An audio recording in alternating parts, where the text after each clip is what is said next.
Thank you very much for staying with us here on News Today. We can do some more stories. And the Ghana Federation of the Disabled this morning presented a petition to Parliament as the world commemorates International Day of Persons with Disabilities. Parliamentary correspondent Emmanuel joins me over the telephone lines now with details. But just before he joins me, here's a special report compiled by Matilda Fomega. He was not born blind, but after suffering a short illness at age 4, Amoni Nikwe became blind. 36-year-old Nikwe was born and raised in Accra. He lives with his family at Nima, a densely populated suburb of Accra, and does everything on his own.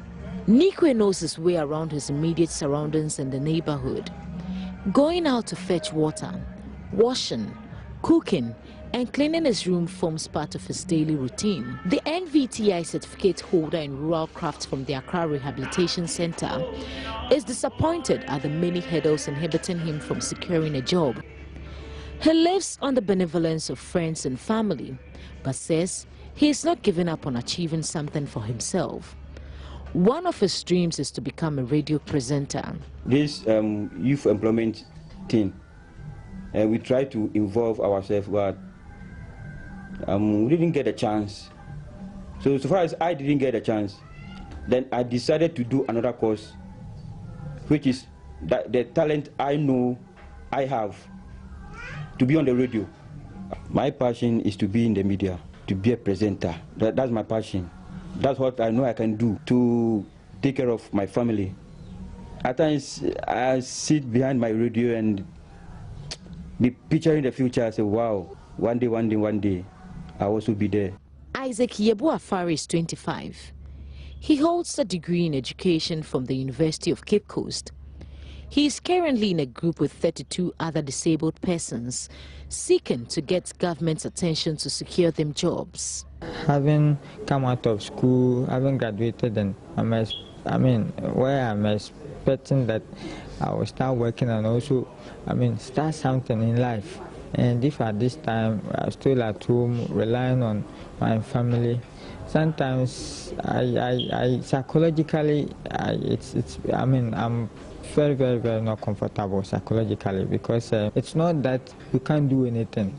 Yeah, and you see, when this also happens, because of my situation, it only reinforces the societal perception, the negative perception the society have about us, that we are incapable. Because once you are at home, always moving about, doing nothing, people think that you are incapable of working, you don't have the ability to do anything. But you have what it takes to work. I have. Isaac is wondering when government will honor its promise of providing jobs for the about 5,000 persons living with disability. For 1 year now, I always have to come from all the way from BA to Accra to come and do these follow-ups together with my other colleagues. The president announced that they said they're going to employ 5,000 people with disabilities. Have you employed anybody? No. Well, I don't know whether they've employed some ghosts with disabilities. For now, I cannot tell. Because you see, it's ironical, and it is, if you say you are going to employ 5,000 people with disabilities, and we say we are just 32, the list we have submitted now, it's only 32, and the government is trying to employ these 32 people. How should we interpret that statement the president made? Meet the Deputy Chief Executive Nominee of the Youth Employment Agency. He is blind, but luckily he's employed. Jacob Adongo wants the society to shun the negative perceptions about persons with disability and their intellectual capabilities. He charged employers to be more sensitive to the needs of such persons and not to despise them. Some time ago, disability was treated as a medical issue. You would treat the disability and treat the disability. Now, they don't no longer treat the disability, they treat the society. It's a society that is sick, that is making people disabled. The desire of many persons with disability is for government to adopt pragmatic measures to turn their lives around. The World Health Organization estimates the disability rate of Ghana to be between 7 to 10%, which equates approximately 1.55 to 2.2 million people in the country. Previously, a quota system was in effect, so that employers with a certain number of employees were obliged to have a percentage of PWDs employed. However, the system was poorly monitored and has been dropped. According to one administrative directive, persons with disabilities employed in the public sector were entitled to a disability allowance of 48 cedis every 3 months. But that is largely a mirage. The observance of the day aims to promote understanding of disability issues and mobilize support for the dignity, rights, and well-being of persons living with disability. Getting a person living with disability employed means getting another vulnerable person off the streets. Matilda Pumaga for Joy News, Accra. The Ghana Federation of the Disabled this morning presented a petition to Parliament as the world commemorates International Day of Persons with Disabilities. Joining me over the telephone lines now is Obenya Samoa, who is with the Federation. He joins me now with some answers as to what really they were seeking this morning. Mr. Samoa, good morning. Thank you very much for joining us. Now, Dr. Samoa, I must say, Dr. Samoa. Obenya Samoa. All right. So tell us much more about this petition of yours. The what? Tell us about this petition of yours. Well, it's actually a statement that we put on the floor of Parliament. You know, today is International Disability Day, and so we had a statement on the floor of Parliament, the statement that calls upon us and the nation per se to look at the situation of persons with disability. And this year the theme is inclusion matters. So inclusion in everything, planning, budgeting, inclusion in work, inclusion in family life, inclusion in everything that leads to the building of this nation. Inclusion in this, that leads to everything in the improvement of livelihood, life of the individual. Inclusion that leads to everything in the building of our society. So that's what the statement is all about, Parliament. Right, many thanks for your time. Dr. Obenya Samoa is with the Federation of the Disabled right here in Ghana.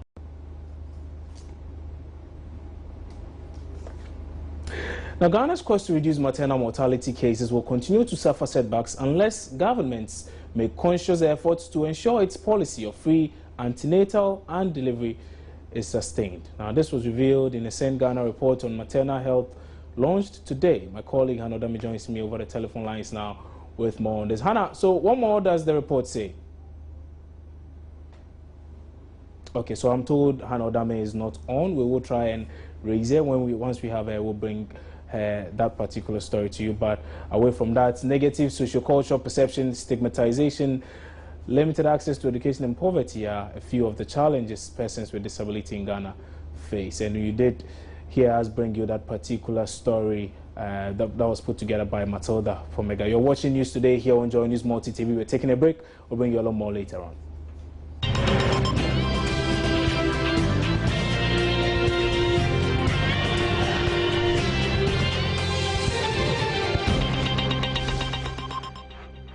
Thanks for staying with us here on News Today. Now, police in the eastern region have made a headway in the death of a family of 5 who died yesterday in a suspected acid attack. Deputy Regional Police PRO Sergeant Gideon Boating, though failed to come clear on what they have gathered, he believes primary information gathered will help unravel the mystery behind the gory incident. Correspondent Edwin Kofi joins me now with details. Kofi, so what is the latest on this?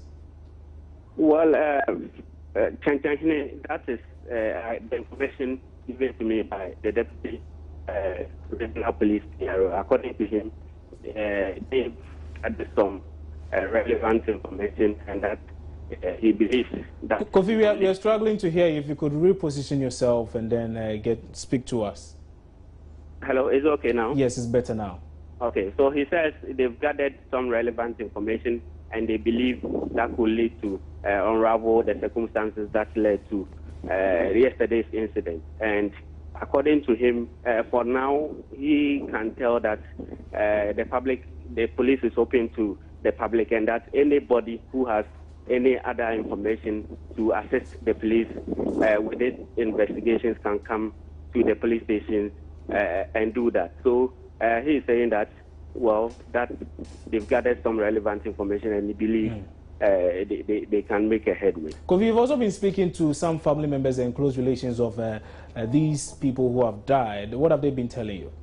I got the opportunity to speak to one Ama Labi who claims to be a close relation to or a close family friend to the late family. So she told me that the husband for some time now has been accusing the wife of infidelity, that he cheats on him, and that for some time he's been monitoring the phone calls of his wife, and a whole lot of things, a whole lot of accusations. So she suspects that what has actually happened yesterday was as a result of the man felt that the wife has been cheating on him. Okay, many thanks for that update. That was Edwin Kofisian, our Eastern Regional Correspondent, bringing us up-to-the-minute information on that particular story. Now, Member of Parliament for Adansia Sokwa, Kobna Tahir Hammond, has brought a suit against the Attorney General at the High Court over a directive that he should be investigated. And he says the directive to the Economic and Organized Crimes Office to investigate him over his role in the disbursement of some money obtained from the sale of a GNPC drill ship is unlawful and unconstitutional. A government white paper on the report of the Commission of Inquiry into payments from public funds arising from judgment debts and other related matters directed IOCO to investigate Mr. Hammond. The MP had appeared before the Commission to testify on his role in the sale of a Ghana National Petroleum Corporation drill ship, Discoverer 511. He was Deputy Energy Minister under the John Ejekum Kufuor government and executed the decision to sell the ship to pay off GNPC's debts. Now, after a huge debt owed the Societe Generale was settled, some $900,000 was handed by Mr. Hammond to a law firm, Constant & Constant, to settle other outstanding debts of GNPC. The government white paper directed IOCO to investigate the mandate, authority and/or basis of KT Hammond's disbursement of the $900,000 to the law firm Constant & Constant to cater for further debts of GNPC and other creditors.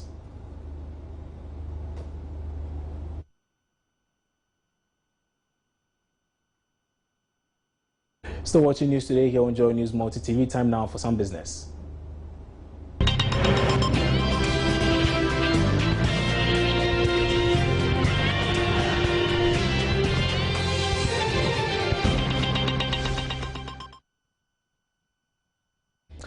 So business now, and government has been urged to redirect a substantial amount of the country's oil and gas revenues into other sectors of the economy.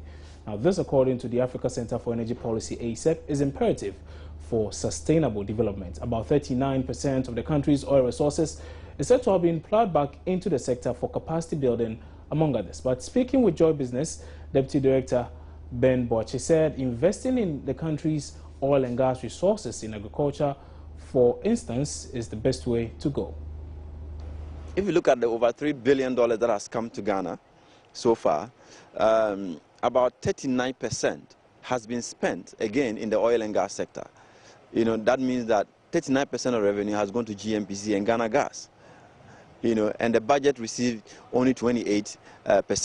So it is that 28% that has actually gone into building schools, building clinics, building the roads, and spending and spreading so thinly. And the question you ask yourself is, why do we have to concentrate the expenditure of our oil revenues back into the oil sector?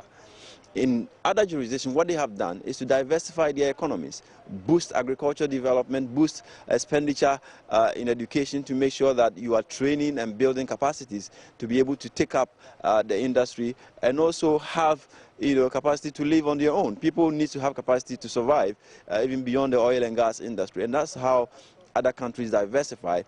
And then they leave the oil and gas industry to the private sector where private capital is actually interested in. But we are crowding out the private sector by investing our money back into the oil sector, competing for investment in the oil sector, and leaving the other social sectors where everybody is not interested in, to suffer. And that is a big, big challenge that we have to make sure that going forward, we do not repeat that kind of mistakes, but we can focus on diversifying our economy. If we had spent so much to boost the agriculture sector, we may not be talking about 0.4% growth in the agriculture sector today.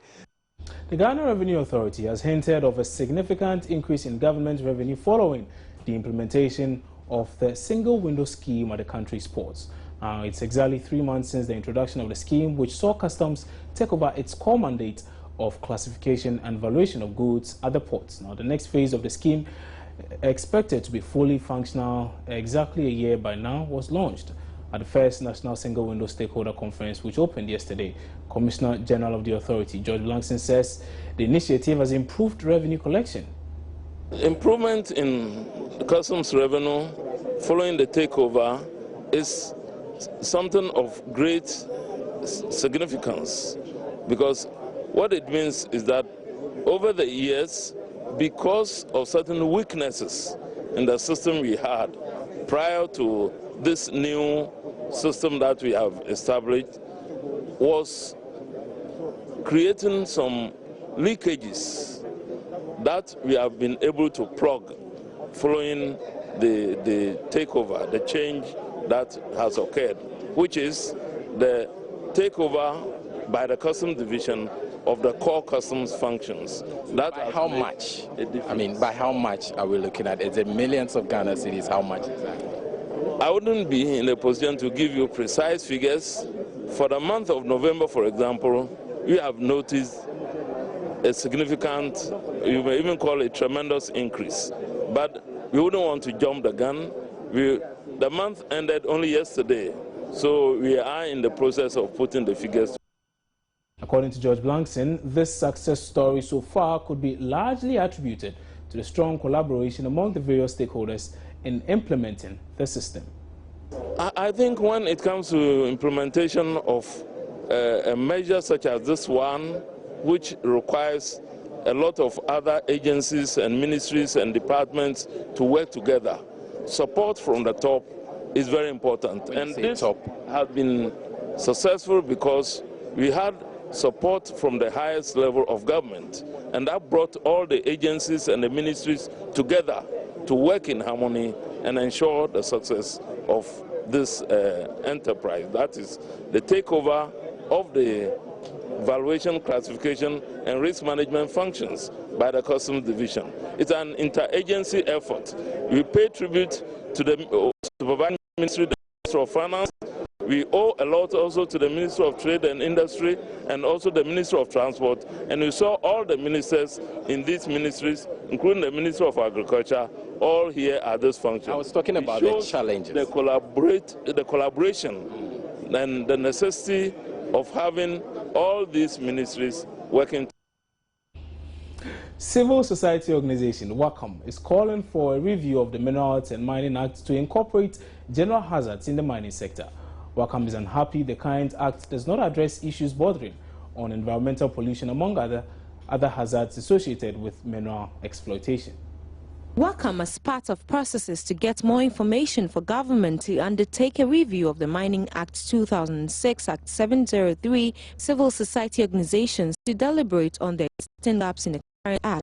WACAM says there are huge gaps in the current Minerals and Mining Act which need immediate attention. If you look through the act, you don't really see how companies should operate and preserve the integrity of the environment, how they should treat mine closures and decommissioning, and then rejuvenation of the environment before they leave. It's not there. You don't have human rights provisions in the act. You don't have very basic things like the no-go zones enshrined properly in the act. There are provisions to talk about how the minister could create some no-go zones if they think we are depleting the natural resources that we have. But what we say is the opposite.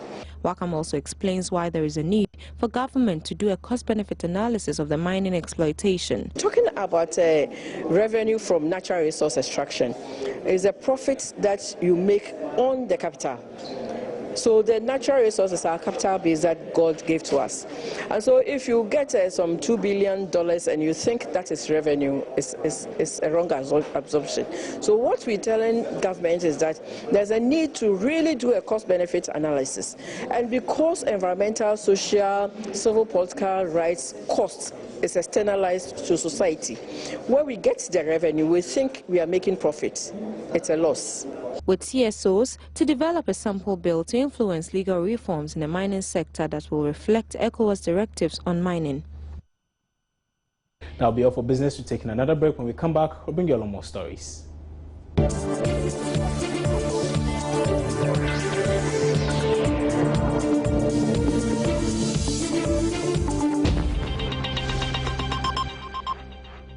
You're welcome back. Now, the Programs Director of the Peasant Farmers Association of Ghana says the attention given to farmers is affecting the fortunes of farmers. According to him, the annual budgetary allocation for the sector, including fisheries, is inadequate. He was speaking with me earlier on News Desk. The credit in Africa for smallholder farmers has been a problem ever since. The same issues were also confronting developed countries like US and then EU, Brazil and China. But they were able to actually come up with a modern ways of delivering credit to farmers. So the issue of access to credit for rural farmers or smallholder farmers in those countries have reduced significantly. Now we have come up with a number of packages that we think that if we move away from the traditional way of giving credit to farmers and then we take this approach, it will be able to, if not even addressing all the challenges of access to credit, at least it will minimize it. What do we talk about? Now we have what we call bundling credit with insurance, because majority of financial institutions don't actually have interest in giving credit to smallholder farmers because of the risks involved. Yeah. Apart from the risks, the overhead expenses that they will incur in giving credit to rural farmers is very high, because you see a very few farmers located in a place and each is taking about 1,500, 2,000, 3,000. So it means you need to incur additional costs to let your personnel go there to train them on how to process the credit, how to take the credit, and even recovery and then monitoring. So it's very high. Now there are a number of strategies that we can use to minimize these overhead expenses and also to reduce the risks involved in that, which we think that if we move away from the traditional way of doing it, we'll be able to address those challenges. And it involves subsidies, because a typical financial institutions will not be ready to incur those additional costs or expenses to do those things. So the government can come in the aim of trying to address the challenges in giving credit to those people by subsidizing the additional expenses to make it easier for any financial institution to be attracted to provide credit to the rural farmer, especially the women. How we calculate government investment in agriculture, normally you don't take only the money that goes into MOFA.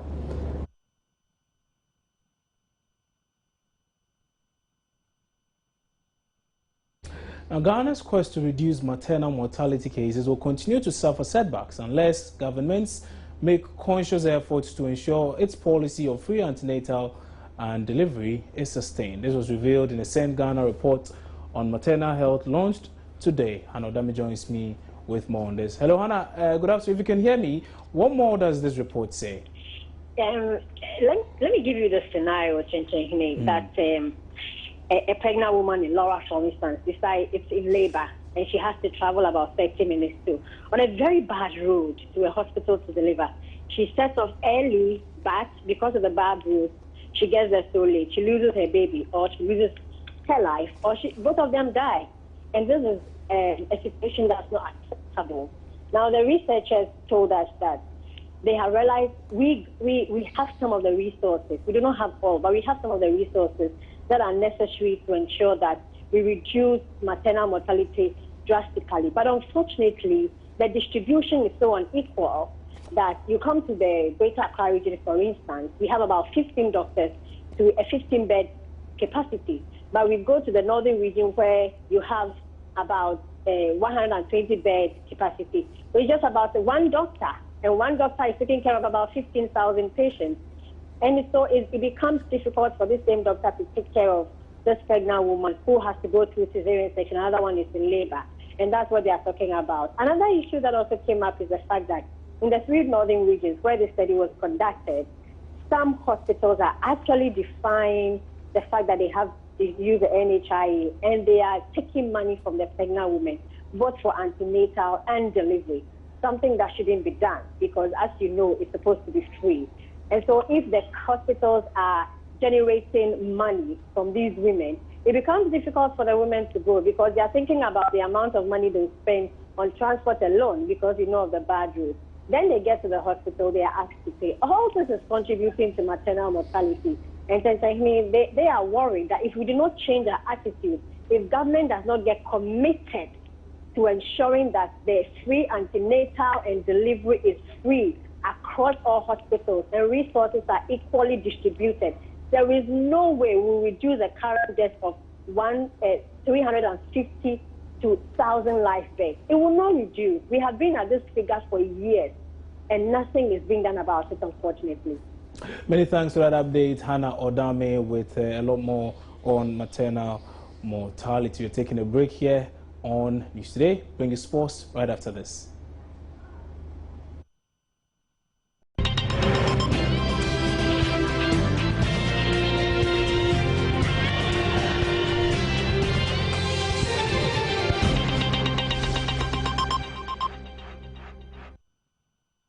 So that's how we wrap up News Today here on Joy News Multi TV. My name is Kwana Chenchen Henebot, and there's more news on myjoyonline.com. Have a good afternoon.